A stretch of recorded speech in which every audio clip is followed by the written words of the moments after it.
बीवी कैंसर से तड़प रही थी और प्रभु देवा किसी और की बाहों में झूम रहे थे। एक जवान बेटा मर गया और प्रभु देवा ने दुनिया को कारण बताना जरूरी नहीं समझा। पहली बीवी के मरने के बाद तुरंत नई शादी कर ली, वो भी इतनी छुपकर कि अपने ही घर के लोगों को खबर बाद में मिली। ये किसी फिल्म की कहानी नहीं है, ये असली जिंदगी है प्रभु देवा की। जिस इंसान के डांस पर करोड़ों दीवाने थे, उसी इंसान की जिंदगी के अंदर इतने काले राज दफन है। मीडिया ने ये सच हमेशा छुपाया, इंडस्ट्री ने मुंह बंद रखा, लेकिन आज हर वो बात सामने आएगी जो कभी कैमरे तक नहीं पहुंची। 3 अप्रैल 1973 की तमिलनाडु के मैसूर में एक बच्चे ने जन्म लिया, प्रभु देवा मुगुर सुंदरम। घर में न कोई बड़ी दौलत थी, न कोई बड़ा नाम, लेकिन एक चीज जरूर थी, डांस। पिता का नाम था मुगुर सुंदरम। वो खुद एक कोरियोग्राफर थे। तमिल फिल्म इंडस्ट्री के छोटे मोटे सेट्स पर काम करते थे। इज्जत थी, लेकिन पैसा उतना नहीं जितना जरूरत होती है एक परिवार चलाने के लिए। तो जो बचपन मिला प्रभु देवा को, वो न एकदम गरीबी का था, न ऐशो आराम का, बीच वाली जिंदगी जहाँ हर महीने हिसाब लगाना पड़ता है। लेकिन इस बीच वाली जिंदगी में एक बात हुई जो बाद में इतिहास बन गई। पिता ने बेटे को डांस सिखाना शुरू किया बचपन से। ये शौक नहीं था, ये ट्रेनिंग थी। इस उम्मीद में नहीं कि बेटा स्टार बनेगा, बल्कि इसलिए कि कम से कम बाप का काम तो आगे बढ़े। छोटे प्रभु देवा तमिल फिल्मों के सेट पर जाते थे। वहाँ बड़े बड़े एक्टर देखते थे। रजनीकांत को देखा, कमल हासन को देखा, और उनके डांस को देखकर अंदर कुछ जाग उठा। लेकिन यहाँ एक कड़वा सच है, जो बच्चा फिल्मी सेट पर पला बढ़ा, उसे स्कूल की किताबें कभी उतनी नहीं भाई। पढ़ाई औसत थी, कभी कभी औसत से भी कम, और यहीं से एक पैटर्न शुरू हुआ जो उनकी पूरी जिंदगी में दिखेगा। प्रभु देवा जब किसी चीज पर फोकस करते तो बाकी सब पीछे छूट जाता। उन दिनों माइकल जैक्सन का जमाना था, थ्रिलर आ चुका था, मून वॉक दुनिया देख चुकी थी, और एक छोटे से शहर में एक लड़का था जो उस मून वॉक को घंटों घंटों देखता था, नकल करता था, गिरता था, उठता था, फिर करता था। पिता देखते थे, कभी कभी मुस्कुराते थे, लेकिन यह कभी नहीं कहा कि बेटा तू बहुत आगे जाएगा। शायद उन्हें खुद नहीं पता था, या शायद फिल्मी दुनिया की कड़वाहट उन्होंने खुद झेली थी और वो नहीं चाहते थे कि बेटे को भी वही रास्ता मिले। लेकिन तकदीर का अपना हिसाब होता है, और प्रभु देवा की तकदीर ने तय कर लिया था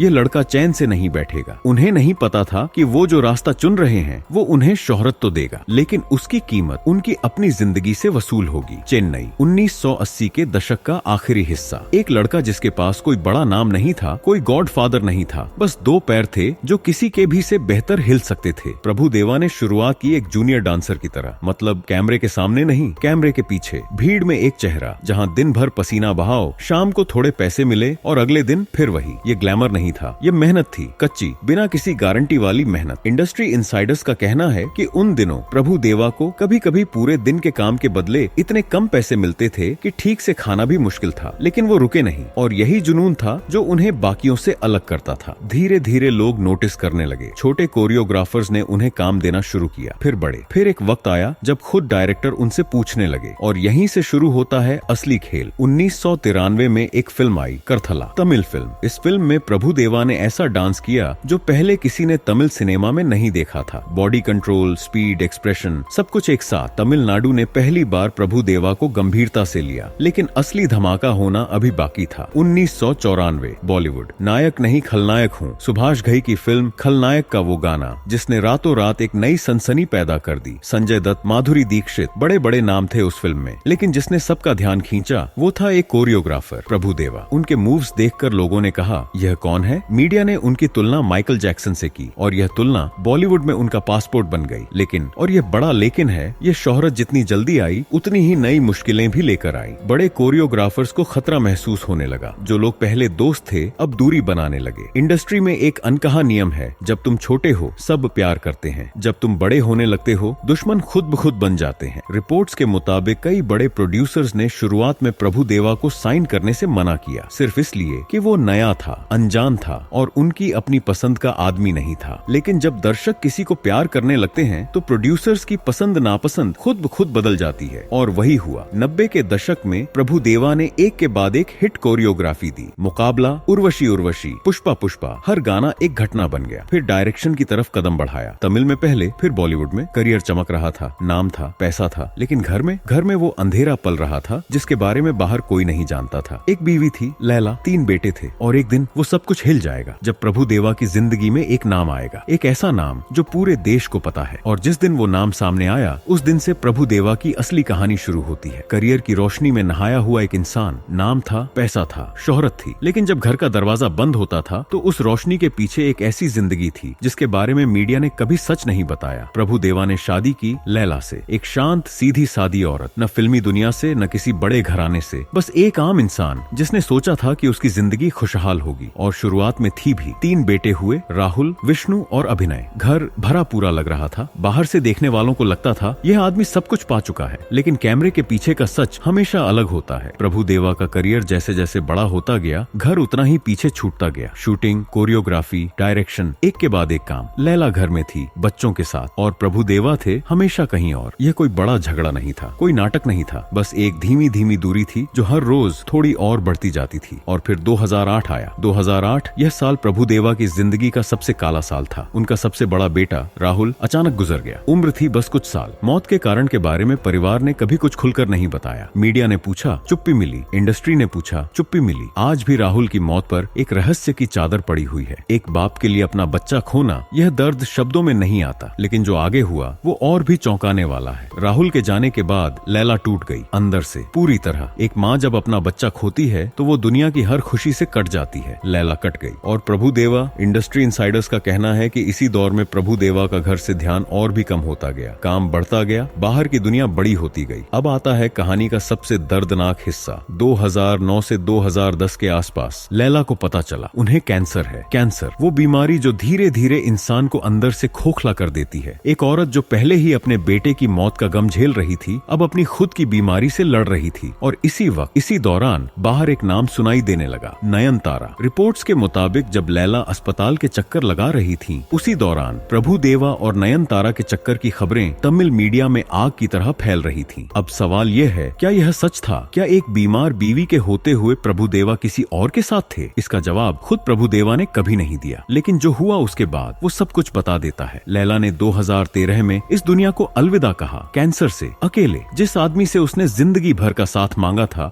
वो उस वक्त कहाँ था? यह सवाल आज भी जवाब मांगता है। लैला के जाने के बाद परिवार में एक खालीपन आ गया। बड़ा बेटा जा चुका था, दूसरा बेटा विष्णु एक गंभीर बीमारी से जूझ रहा है, जिसके इलाज में सालों से पैसे और वक्त दोनों लग रहे हैं। तीसरा बेटा अभिनय, जो फिल्मी दुनिया में आना चाहता था, कभी उस मुकाम तक नहीं पहुंच पाया। 3 बेटे, 3 अलग अलग दर्द, और एक बाप जो शायद इस सब से बचने के लिए हमेशा काम में डूबा रहा। लेकिन जिस चीज से भाग रहे थे प्रभु देवा, वो तो अभी सामने आनी थी। नयनतारा का नाम अब सिर्फ अफवाह नहीं रहा था, वो एक हकीकत बनने वाली थी, और वो हकीकत पूरे देश को हिला देने वाली थी। नयनतारा, साउथ इंडिया की लेडी सुपरस्टार, एक ऐसी एक्ट्रेस जिसे देखने के लिए लोग सिनेमा हॉल भरते थे, जिसके एक पोस्टर से फिल्म का बजट वसूल हो जाता था, जिसकी एक झलक पाने के लिए फैंस घंटों लाइन में खड़े रहते थे। और यही नयनतारा प्रभु देवा की जिंदगी में आई। पहली मुलाकात हुई एक फिल्म के सेट पर, काम के सिलसिले में। शुरुआत में सब नॉर्मल था, एक डायरेक्टर और एक एक्ट्रेस, बस इतना। लेकिन कब यह रिश्ता कुछ और बन गया, ये किसी को ठीक से पता नहीं। जो पता है वो ये है कि 2009 से 2010 के आसपास तमिल मीडिया में तस्वीरें आने लगी। नयनतारा और प्रभु देवा साथ दिखने लगे, पहले इंडस्ट्री इवेंट्स में, फिर बाहर भी। और जब यह खबर पब्लिक हुई तो खलबली मच गई। क्यों? क्योंकि नयनतारा ईसाई थी, प्रभु देवा हिंदू थे, प्रभु देवा शादीशुदा थे, और लैला उनकी बीवी उस वक्त बीमार थी। ये सिर्फ एक अफेयर की खबर नहीं थी, ये एक तूफान था। तमिलनाडु में लोग भड़क गए, नयनतारा के फैंस हैरान थे, धार्मिक संगठनों ने बयान दिए, मीडिया ने हर रोज नई खबर छापी, और फिर जो हुआ उसने सबको और भी चौंका दिया। नयनतारा ने धर्म बदला। जी हाँ, एक ईसाई लड़की ने हिंदू रीति रिवाज अपनाए, मंदिर जाने लगी, हिंदू तरीके से पूजा करने लगी, यहाँ तक कि अपना नाम भी बदला। यह प्यार था या कुछ और, यह बहस आज भी चलती है। नयनतारा के घर में भी तूफान था। माँ बाप ने मना किया, परिवार ने समझाया, लेकिन नयनतारा नहीं मानी। रिपोर्ट्स के मुताबिक उन्होंने साफ कह दिया, ये मेरी जिंदगी है। और प्रभु देवा की तरफ से उन्होंने शादी का ऐलान किया, बाकायदा पब्लिक ऐलान। पूरा मीडिया हिल गया। इंडस्ट्री में फुसफुसाहट थी, कुछ लोग हैरान थे, कुछ नाराज थे, और कुछ बस तमाशा देख रहे थे। लेकिन यह तमाशा अभी और बड़ा होना था, क्योंकि शादी हुई ही नहीं। नयनतारा ने प्रभु देवा को छोड़ दिया, अचानक, बिना किसी बड़े बयान के। क्यों? इस सवाल का जवाब आज तक कोई नहीं जानता, या जानते हैं तो बताते नहीं। किसी ने कहा पैसों का मामला था, किसी ने कहा प्रभु देवा का बर्ताव ठीक नहीं था, किसी ने कहा परिवार का दबाव था। लेकिन सच सिर्फ 2 लोगों को पता है, और दोनों चुप हैं। टूटने के बाद नयनतारा आगे बढ़ गईं। विघ्नेश शिवन से प्यार हुआ,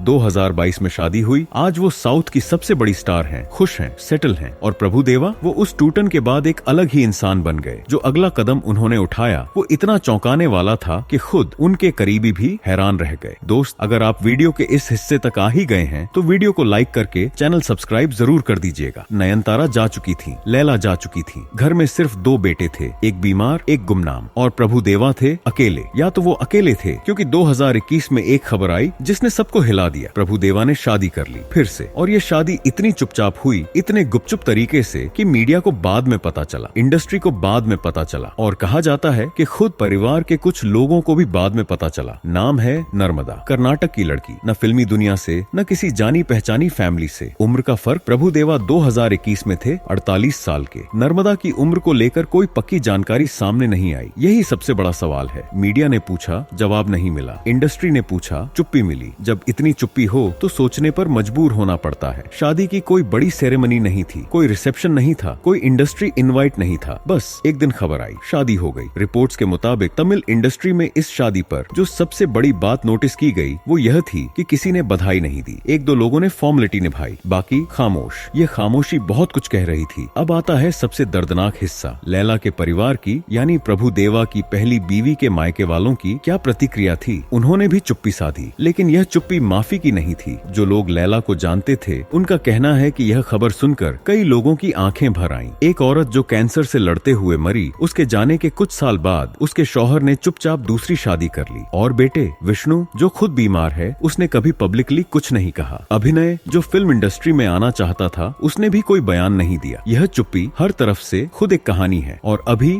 यह कहानी खत्म नहीं हुई, क्योंकि नर्मदा के बाद भी कुछ मीडिया रिपोर्ट्स में तीसरी शादी की अफवाहें उड़ी। सच क्या है यह साफ नहीं, लेकिन एक बात साफ है, प्रभु देवा वो इंसान जिसे दुनिया डांस का भगवान बुलाती है, अपनी निजी जिंदगी में बार बार वही गलतियां करते गए। बार बार, हर बार सबसे ज्यादा नुकसान उन लोगों को हुआ जो उनके सबसे करीब थे। उनकी यह जिंदगी अभी भी कई सवालों के जवाब मांगती है, और वो सवाल अगले सेक्शन में और भी गहरे होंगे जब हम बात करेंगे उनके करियर के उन विवादों की जो इंडस्ट्री के अंदर दबाकर रखे गए। एक तरफ निजी जिंदगी तबाह हो रही थी, दूसरी तरफ करियर में भी वो सब कुछ नहीं था जो बाहर से दिखता था। चमकदार पोस्टर्स के पीछे एक अलग ही कहानी थी। प्रभु देवा ने जब डायरेक्शन की तरफ कदम बढ़ाया तो इंडस्ट्री ने उन्हें आसानी से नहीं लेने दिया। एक कोरियोग्राफर जब डायरेक्टर बनने की कोशिश करता है तो पुराने डायरेक्टर्स को खतरा महसूस होता है। यह इंडस्ट्री का पुराना खेल है, लेकिन प्रभु देवा ने परवाह नहीं की। 2007 में उन्होंने तमिल में पोक्केरी डायरेक्ट की, जो सुपरहिट रही। विजय की उस फिल्म ने बॉक्स ऑफिस पर टहलका मचाया, और तब बॉलीवुड की नजर पड़ी। 2009 में I wanted, Salman Khan, action धमाका। फिल्म ने करीब 100 करोड़ रुपए से ज्यादा की कमाई की। प्रभु देवा रातों रात बॉलीवुड के हॉट डायरेक्टर बन गए, लेकिन यहीं से शुरू हुई असली खींचतान। इंडस्ट्री इनसाइडर्स का कहना है कि वांटेड की सफलता के बाद क्रेडिट का झगड़ा हुआ। कुछ लोगों का दावा था कि फिल्म की कामयाबी सिर्फ सलमान खान की वजह से थी, प्रभु देवा की वजह से नहीं। मीडिया में यह बहस चली और प्रभु देवा चुप रहे। यही उनकी सबसे बड़ी कमजोरी थी। जब बोलना चाहिए था तब चुप, जब चुप रहना चाहिए था तब भी चुप। इस चुप्पी ने उनका नुकसान किया। आगे और बड़ा झटका आना था। 2012 में राउडी राठौर आई अक्षय कुमार के साथ, फिर कामयाबी, फिर वही खेल। लेकिन इस बार फिल्म के बाद प्रभु देवा और प्रोड्यूसर्स के बीच पैसों को लेकर विवाद की खबरें आईं। रिपोर्ट्स के मुताबिक कुछ पेमेंट डिस्प्यूट्स थे जो कभी पब्लिक नहीं हुए, लेकिन इंडस्ट्री के अंदर सब जानते थे। और सलमान खान के साथ रिश्ते की बात करें तो यह रिश्ता जितना दिखता था उससे कहीं ज्यादा जटिल था। बाहर से दोस्ती, लेकिन इंडस्ट्री में यह भी कहा जाता है कि सलमान खान के करीबी सर्कल में प्रभु देवा को कभी पूरी बराबरी नहीं मिली। एक डायरेक्टर की तरह नहीं, बल्कि एक काम का इंसान की तरह। यह फर्क बाहर से नहीं दिखता, लेकिन अंदर से बहुत तकलीफ देता है। अब आता है वो हिस्सा जो सबसे कम सुना गया। रजनीकांत और कमल हासन, वो दोनों जिन्हें प्रभु देवा बचपन से अपना आइडल मानते थे, उनके साथ रिश्ता हमेशा एक अजीब दूरी पर रहा। बाहर से तारीफें थीं, इंटरव्यू में मुस्कुराहटें थीं, लेकिन रजनीकांत की किसी बड़ी फिल्म में प्रभु देवा को कभी मौका नहीं मिला। क्यों, कोई नहीं बताता, लेकिन इंडस्ट्री के लोग जानते हैं। और सेट पर बर्ताव को लेकर भी कुछ खबरें आईं जो कभी बड़ी नहीं बनी, लेकिन दबी रहीं। कहा जाता है कि कुछ जूनियर आर्टिस्ट्स और असिस्टेंट्स ने शिकायत की थी